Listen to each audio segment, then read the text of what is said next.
उस रात आसमान में गरजते हुए बादल मानो किसी बड़े तूफान के आने का संकेत दे रहे थे। तेज हवाओं के साथ जंगल की धूल को अपने साथ उड़ाते हुए स्कार की सेना का एक बड़ा काफिला तेजी से आगे बढ़ रहा था। तेज पानी के बहाव के साथ अपने पैरों की रफ्तार से पानी को चीरते हुए उनकी दौड़ने की आवाज ये बता रही थी कि वो यहाँ कोई बड़ा मकसद पूरा करने आए हैं। स्कार के सिपाहियों का वो काफिला जब उस जंगल की महारानी गर्भवती बाला शेरनी और उसकी बहनों ने देखा तो खौफ से उनके कदम पीछे हटने लगे और उनका गला एकदम से सूख गया। बाला बहन, तुम फौरन यहाँ से निकल जाओ। अगर उस जालिम स्कार को तुम्हारे गर्भवती होने का पता चला तो वो तुम्हारी संतान को जन्म से पहले ही मार डालेगा। तुम हमारी चिंता मत करो, अगर हम जिंदा बची तो फिर मिलेंगे। ऐसा कहकर दोनों शेरनियों ने गर्भवती बाला शेरनी को बचाने के लिए उसे वहाँ से एक घोड़ा गाड़ी में रवाना कर दिया। उधर स्कार ने उन शेरनियों के पास जाकर एक जोर की दहाड़ लगाई। शेरनियों, कहाँ है बाला शेरनी? आज मैं उसे खत्म करके उसके इस जंगल को तबाह कर दूंगा। अगर तुम दोनों कुछ और देर जिंदा रहना चाहती हो तो उसे मेरे सामने लाकर खड़ा करो। स्कार, बाला तुझे कभी नहीं मिलेगी। वो एक दिन तुझसे तेरे जुल्मों का हिसाब जरूर लेगी। तुम दोनों की जुबान कुछ ज्यादा ही चल रही है। सिपाहियों, कुचल दो इन दोनों को। स्कार के सिपाहियों ने बाला शेरनी की दोनों बहनों पर हमला करके बड़ी बेरहमी के साथ उन्हें फाड़ कर रख दिया। चलो सिपाहियों, हमारा काम खत्म हुआ। और स्कार अपने सिपाहियों को लेकर वहाँ से निकल गया। खून से लथपथ उन दोनों शेरनी की लाशें जमीन पर तड़प रही थी। उनके शरीर में अभी भी जान बाकी थी। आधी रात में बाला शेरनी का प्यार उसे अपनी बहनों की ओर खींच लाया। बाला ने जब अपनी बहनों को खून से लथपथ तड़पते हुए देखा तो उसकी रूह कांप उठी। ये उस जालिम ने मेरी बहनों के साथ क्या कर दिया? मेरी बहनों, ये तुम्हें क्या हो गया? ये सब मेरी वजह से हुआ है। मुझे तुम्हें यहाँ अकेला छोड़कर नहीं जाना चाहिए था। नहीं बाला बहन, तुम खुद को दोष मत दो। शायद हमारा साथ यहीं तक था, लेकिन तुम इस बदले की आग को कभी बुझने मत देना। हमारी मौत का बदला तुम उस जालिम से जरूर लेना। बाला ने अपने दिल पर पत्थर रखकर उस दर्दनाक हादसे का घुट पी लिया और अपनी दोनों बहनों का अंतिम संस्कार किया और वो एक नाव में बैठकर समंदर के रास्ते निकल गई।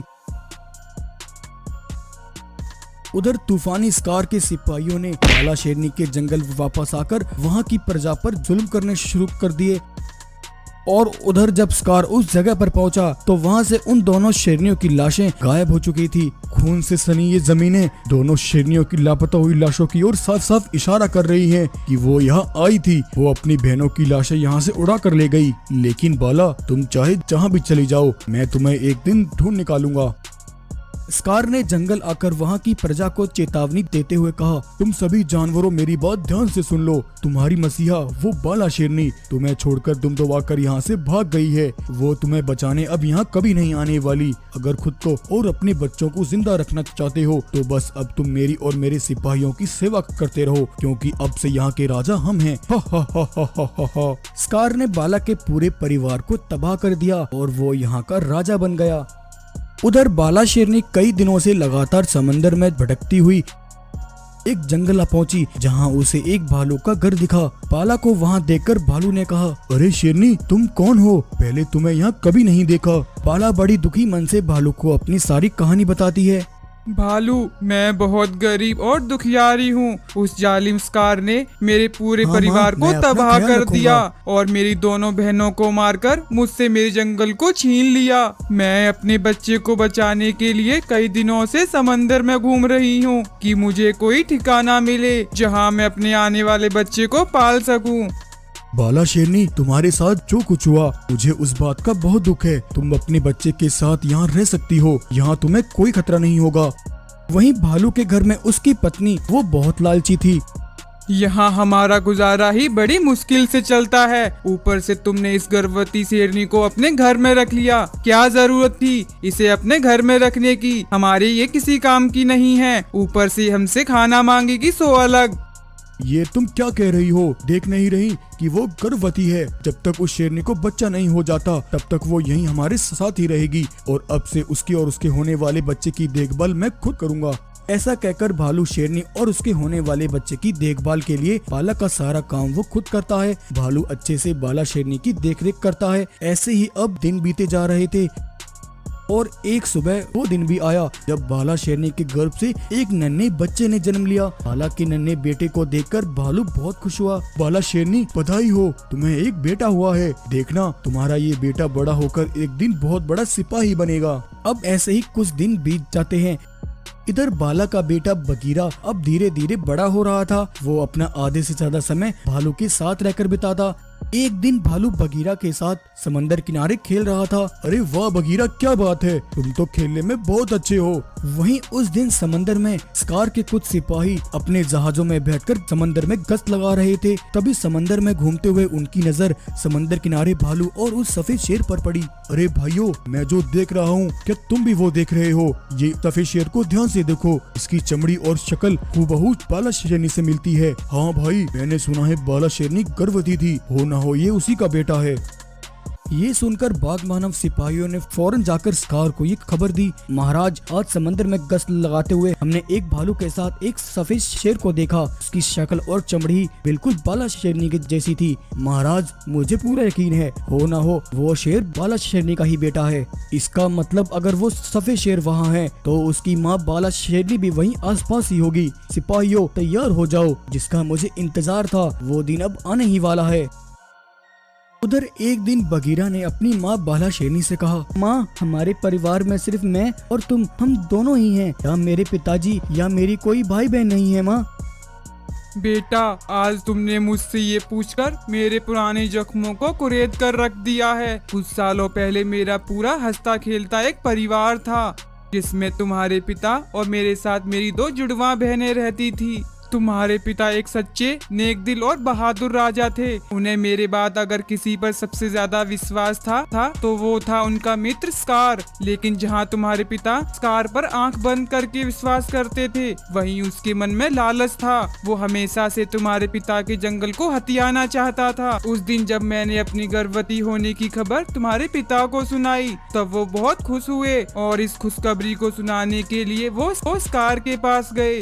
स्कार, मेरे दोस्त, बधाई हो, आज मैं बहुत खुश हूँ। क्या तुमने सुना, तुम्हारी भाभी बालक गर्भवती है। जल्द मेरे घर में एक संतान जन्म लेगी। तुम देखना स्कार, मैं अपने बेटे को एक ताकतवर और बहादुर राजा बनाऊंगा। जब स्कार ने तुम्हारे पैदा होने की खबर सुनी तो उसके कलेजे पर सांप लौट गए। सालों से मैं उस रघु के साथ रहकर उसके मरने का इंतजार कर रहा हूँ, लेकिन अब लगता है रघु को अपने रास्ते से हटाना ही होगा। और बेटा, एक रात स्कार ने अपने सिपाहियों के साथ धोखे से तुम्हारे पिता को मार डाला। तुम्हारे पिता के मरने के बाद जैसे तैसे मैंने खुद को संभाला, लेकिन उस स्कार का जुल्म सिर्फ तुम्हारे पिता तक ही नहीं रुका। उसकी नजरें अब मेरे ऊपर थीं, क्योंकि वह किसी भी कीमत पर तुम्हें खत्म करना चाहता था। और एक दिन उसने अपने सिपाहियों के साथ मिलकर हमारे जंगल पर हमला कर दिया। उसका सामना करते हुए मेरी बहादुर बहनों ने अपने प्राण गंवा दिए। तुम्हें उस जालिम से बचाने के लिए मैं यहाँ चली आई, और तब से मैं तुम्हारे साथ यहाँ रहकर तुम्हें पाल रही हूँ। भला हो उस भालू का जिसने मुझ दुखियारी को अपने घर में जगह दी, वरना आज की इस स्वार्थ भरे समय में कौन किसकी मदद करता है।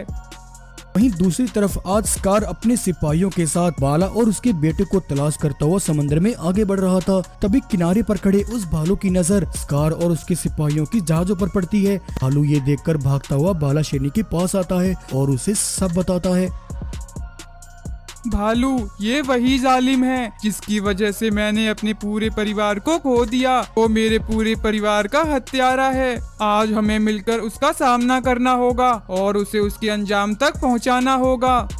बाला शेरनी, अब तुम बस देखती जाओ मैं कैसे उस जालिम को ठिकाने लगाता हूँ। बगीरा और बाला शेरनी, तुम दोनों मेरे साथ चलो। भालू बाला और बगीरा को लेकर समंदर के बीच एक पुल पर आ जाता है और वहाँ कुछ बड़े पत्थरों को इकट्ठा करता है। जैसे ही स्कार और उसके सिपाहियों के जहाज उस पुल को पार करते हैं, बाला, बगीरा और भालू मिलकर उन बड़े पत्थरों को स्कार के जहाजों पर गिराते हैं। विशाल पत्थरों से स्कार और उसके सिपाहियों के सारे जहाज टूटकर बिखर जाते हैं। स्कार और उसके सारे सिपाही समंदर में वहीं डूब जाते हैं और इस तरह आज बाला शेरनी का बदला भी पूरा हो गया। तो ये कहानी आपको कैसी लगी? अगर कहानी पसंद आई हो तो वीडियो को लाइक करें और ऐसे ही मजेदार कहानियां देखने के लिए हमारे चैनल को सब्सक्राइब करें।